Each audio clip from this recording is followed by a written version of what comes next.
নমস্কার বন্ধুগণ, সবাই কেমন আছেন? টপ মিস্টার আকিস কিচেন আপনাদের আবারও সুস্বাগতম। তো এখন তালের সিজন, আমরা সবাই জানি।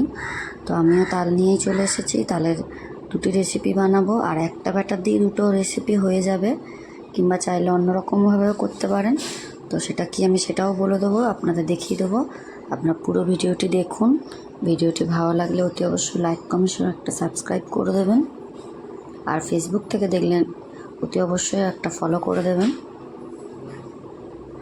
তালটাকে নিয়ে আমি প্রথমে এইভাবে ছাড়িয়ে নিয়েছি, নিয়ে তারপরে তালের কাজটাকে বার করে নেব। তো আমরা অনেকেই ভাবি এটা খুব কঠিন কাজ, সত্যি এটা অনেকটা সময় লাগে, কিন্তু পারা যায় না তা নয়, চেষ্টা করলেই কিন্তু আমরা সব পারি। তো আমিও এটা প্রথমবারই করলাম। তো মা ঠাকুমা দিদাদের থেকে মাসিদের থেকে দেখে শিখেছি এটা। তো আমিও ঠিক এইভাবেই করে নিচ্ছি। তো প্রথমে আমি পুরো তালটাকে ছিঁচে ছালগুলো ফেলে দিয়েছি। তারপরে আমি এইভাবে তিনটে আঁটিটাকে ওর আলাদা করে নিয়ে একটু জল দিয়ে মাখিয়ে নিচ্ছি। এতে নাকি তালের যে কাঠটা বেরোয়, পাল্পটা, সেটা নাকি ভালো বেরোয়। তো আমি ঠিক সেই প্রসেসে করছি। আর আমার মা ঠাকুমারা তো কাঠের ঝুড়ির ওপরে রেখে করতো, তো সেটাও আমার আছে। তো আমার মনে হয় সেটা আমার ভালো লাগছে না, ওই জন্য আমি ওটা দিয়ে করিনি। আপনারা চাইলে ওটা দিয়েও করে নিতে পারেন, কাঠের ঝুড়ি দিয়ে। আর আমি কিন্তু এইটা দিয়ে করে নিয়েছি। তো এটা তো আমাদের ঘরে সবার ঘরেই থাকে। তো আপনারা কিন্তু এইটা দিয়ে করে নেবেন, দেখবেন খুব সুন্দর বেরিয়ে আসবে। দেখুন কত সুন্দর বেরিয়ে আসছে। আর একটু মাঝে মধ্যে ওই তালের যে আঁশগুলো সেগুলো লেগে যায়, তো সেটাকে ফেলে দিলেই হয়ে যায়, অসুবিধা হয় না। এটা দিয়ে কিন্তু খুব সুন্দরভাবে তালের পাল্পগুলো বার করা যায়।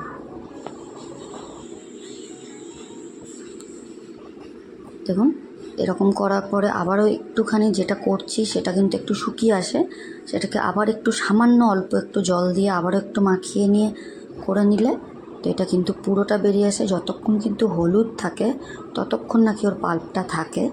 তো ডিপ গাঢ় যেটা আমার সেটাই লাগবে, বেশি পাতলা আমার দরকার নেই।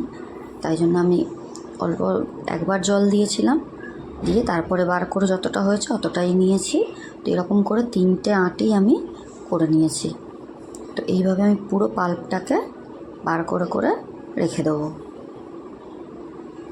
আর এই তালের কিন্তু অনেক রেসিপি হয়, আমরা তো ফুলুরি খাই ন্যাচুরালি, কিন্তু আমি আজকে বানাবো তালের মালপোয়া। দেখবেন ভীষণ, আমি কিন্তু খুব কম উপকরণে বানিয়েছি, ভীষণ সুন্দর খেতে। আর তালটা পাল্পটা বার করে নেওয়ার পর আমি এইভাবে ছেঁকেও নিয়েছি, কারণ ওর মধ্যে অনেক আঁশ থাকে, যেটা ভালো লাগবে না। তাই এর মধ্যে বার করে ছেঁকে তারপরে নিয়েছি। এবার মালপোয়ার জন্য আমার লাগছে কী কী দেখুন, এক বাটি সুজি, একটু নুন আর মৌরি এলাচটাকে নিয়েছি, ওটা আপনারা গুঁড়ো করেও দিতে পারেন। আর একটু গুঁড়ো দুধ দেবো, আর ময়দা দেবো। এক বাটি নিয়েছি, যতটা লাগবে দেবো, সামান্য একটু থেকে গেলে রেখে দেবো। তো এইভাবে আমি প্রথমে তালের পাল্পটা নিয়েই নিয়েছিলাম বাটিতে।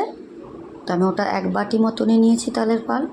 আর এখানে হাফ বাটি ময়দা দিয়ে দিয়েছি, আর সুজিটাও অল্প অল্প করে দিয়ে এরকম হাতের সাহায্যে আমি মাখিয়ে নিচ্ছি। হাতের সাহায্যে মাখিয়ে নিলে কিন্তু ভালো হয় মালপোয়াটা। দেখুন আমি কিন্তু এইভাবেই বানিয়ে নিচ্ছি।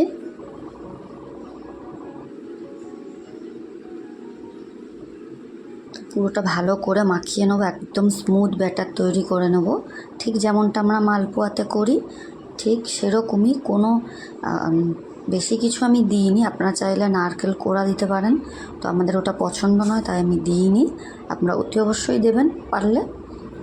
আর যার ভালো লাগে না বা শরীরে শ্যুট করে না তারা স্কিপ করে দেবেন, দেখবেন কোনো অসুবিধা হয় না, খেতে কিন্তু খুবই ভালো হয় এরকমভাবে করলে। আমার মতো সাধারণভাবে করলেই যথেষ্ট। আর আমি চিনি নিয়েছি এক বাটির থেকে সামান্য একটু কম। চিনি, নুন, এলাচ আর মৌরিটাও দিয়ে দিয়েছি, দিয়ে আবারও ভালো করে মাখিয়ে নিচ্ছি। এবার ঠিক মালপোয়ার যেমন কনসিস্টেন্সি থাকে ঠিক সেটাতেই করে নেবো আমি। দেখুন, আর গুঁড়ো দুধটা দিয়ে দিলাম, দিয়ে আবারও ভালো করে এটাকে মাখিয়ে নেব।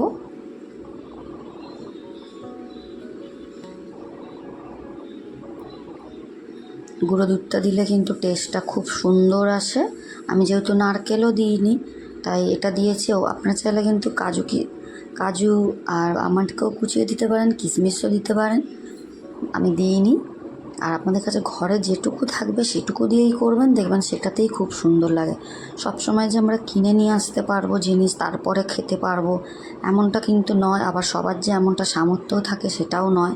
তো আমি খুবই সাধারণভাবে দেখিয়েছি। তো এবার আমি কড়াইতে তেল গরম করতে দিয়ে দিয়েছি মালপোয়া ভাজার জন্য। তেলটা গরম হলে আমরা মালপোয়াটা ভাজবো। তোমার তেলটা গরম হয়ে গিয়েছে, এবার আমি মালপোয়াগুলো ছাড়বো।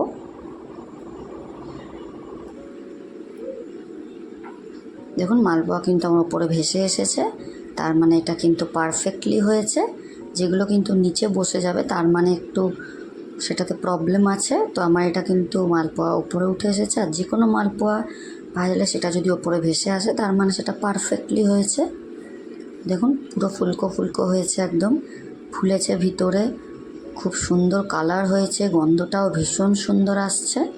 তো আমার তালের মালপোয়াটা কিন্তু রেডি। এইভাবেই আমি সবগুলোকে ভেজে নেব।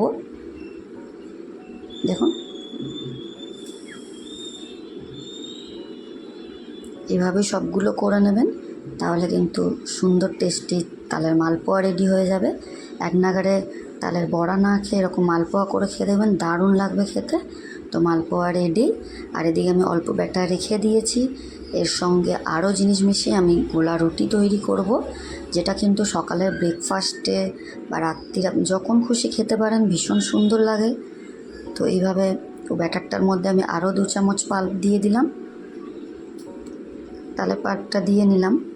দিয়ে আমি ওর মধ্যে চিনি দিয়ে দিচ্ছি 2 চামচ। আর আমি এখানে আটা দিয়েছি, আপনারা ময়দা দিতে পারেন, কোনো অসুবিধা নেই তাতে। তো দিয়ে আমি এটাকে আবারও ভালো করে ঠিক যেমন গোলা রুটির যে ব্যাটার হয় সেটা তৈরি করব।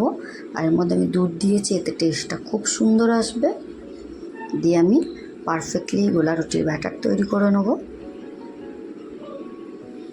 আপনারা কিন্তু এইভাবে পাটিসাপটাও বানাতে পারেন, ওর মধ্যে মানে খোয়ার পুর বা নারকেলের পুর দিয়ে এইভাবে কিন্তু পাটিসাপটাও হয়ে যাবে তাহলে। তো আপনারা যদি দেখতে চান আমাকে জানাবেন, আমি তাহলে পরবর্তীতে দেখাবো।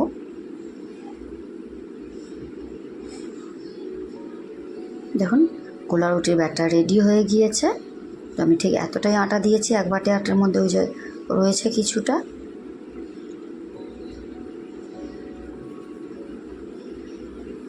তো এদিকে তাওয়া বসিয়ে দিয়েছি গরমের জন্য। তাওয়া গরম হতে আমি তেল দিয়ে নিলাম।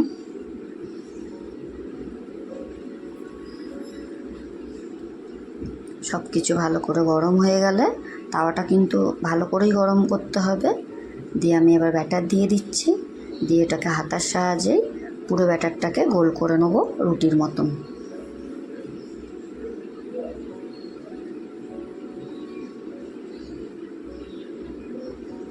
তো এইভাবে আমি গোলা রুটিগুলোও করে নেব। আর এইভাবে সকালে ব্রেকফাস্টে খুব কম টাইমে করবেন, ভীষণ তাড়াতাড়ি হয়ে যায়, ভীষণ সুন্দর খেতে হয়, তালের গন্ধ থাকে, আর বেশি তেলও লাগে না, অতএব আমাদের শরীরের জন্যও ঠিকঠাক। এটাও আমার হয়ে গিয়েছে। দেখুন কত সুন্দর কালার হয়েছে, এটা কিন্তু ফুলছেও খুব সুন্দর, আর খেতে কিন্তু ভীষণ সফট হয়। তো আমার রেসিপি আজকে আপনাদের কেমন লেগেছে অতি অবশ্যই আমাকে কমেন্টে জানাবেন। এইভাবে আপনারা তালের মালপোয়া এবং তালের গোলা রুটি খেয়ে এনজয় করে দেখুন, দারুণ লাগবে। তো এইভাবে আমি সব রেসিপি রেডি করে নিলাম। আপনারা সুস্থ থাকবেন, ভালো থাকবেন, দেখা হবে আপনাদের সঙ্গে পরবর্তী ভিডিওতে। টাটা।